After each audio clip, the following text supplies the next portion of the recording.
मुख्यमंत्री नायब सिंह सैनी से electric car निर्माता कंपनी टेस्ला के प्रतिनिधि मंडल ने भेंट कर निवेश के मुद्दों पर चर्चा की।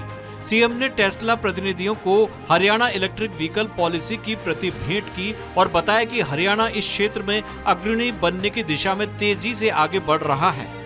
मुख्यमंत्री ने कहा कि यदि टेस्ला हरियाणा में अपना मैन्युफैक्चरिंग प्लांट स्थापित करती है तो इससे कंपनी की बिक्री में उल्लेखनीय वृद्धि होगी और भारतीय उपभोक्ताओं को टेस्ला इलेक्ट्रिक कारें अधिक किफायती दरों पर उपलब्ध हो सकेंगी। उन्होंने बताया कि हरियाणा की इलेक्ट्रिक व्हीकल नीति निवेशकों को आकर्षक प्रोत्साहन, सुदृढ़ बुनियादी ढांचा और उद्योगों के लिए अनुकूल माहौल प्रदान करती है। मुख्यमंत्री ने कहा कि आज हरियाणा निवेश और नवाचार के लिए आदर्श गंतव्य बन चुका है। राज्य सरकार उद्योगों को विश्व स्तरीय सुविधाएं और अनुकूल वातावरण प्रदान कर रही है।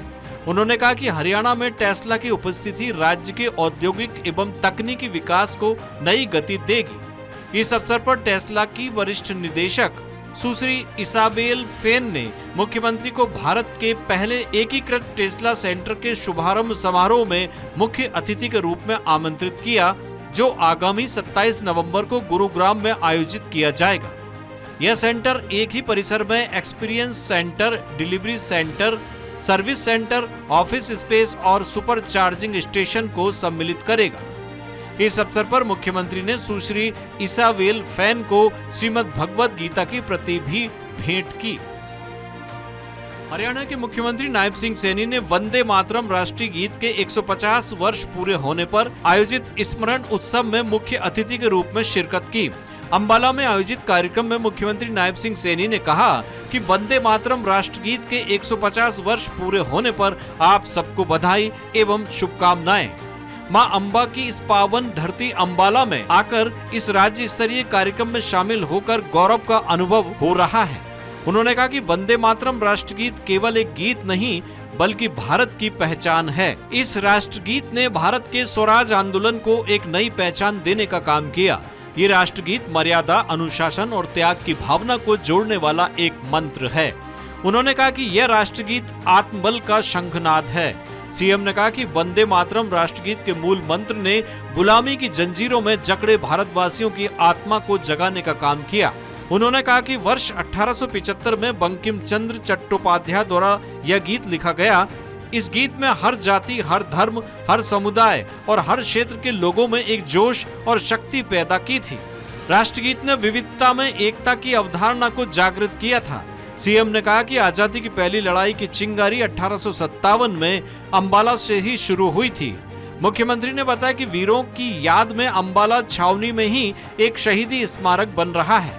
मुख्यमंत्री ने कहा कि वर्ष 1950 में प्रथम राष्ट्रपति डॉक्टर राजेंद्र प्रसाद ने वंदे मातरम को राष्ट्रगीत का दर्जा दिया था। अंग्रेज भारत में आए थे, लेकिन अंग्रेजों ने फूट डालो और राज करो की नीति अपनाकर धीरे धीरे भारत पर अपना शासन, अपना कब्जा वो कर लिया था।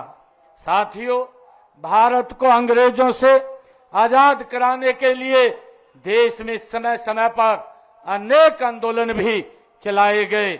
आजादी के लिए पहली लड़ाई जो लड़ी गई वो 1857 में लड़ी गई और उसके बाद अनेक आंदोलन चले। मुझे यह बताते हुए भी ये खुशी हो रही है कि आजादी के लिए सन 1857 में जो पहली लड़ाई की चिंगारी वो उठी थी, वो हमारे अंबाला से ही, इसी महान धरा से वो उठी थी। यह वही महान धरा है जहां में वीरता का इतिहास केवल लिखा नहीं गया बल्कि जिया गया है। ये हम सब के लिए बड़े गर्व की बात है।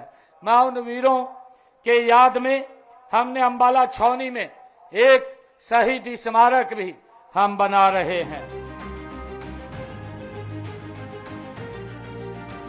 मुख्यमंत्री नायब सिंह सैनी ने जिस तरह से वंदे मातरम गीत के बारे में लोगों को बताया, उससे लोगों में एक अलग तरह का उत्साह दिखाई पड़ रहा था।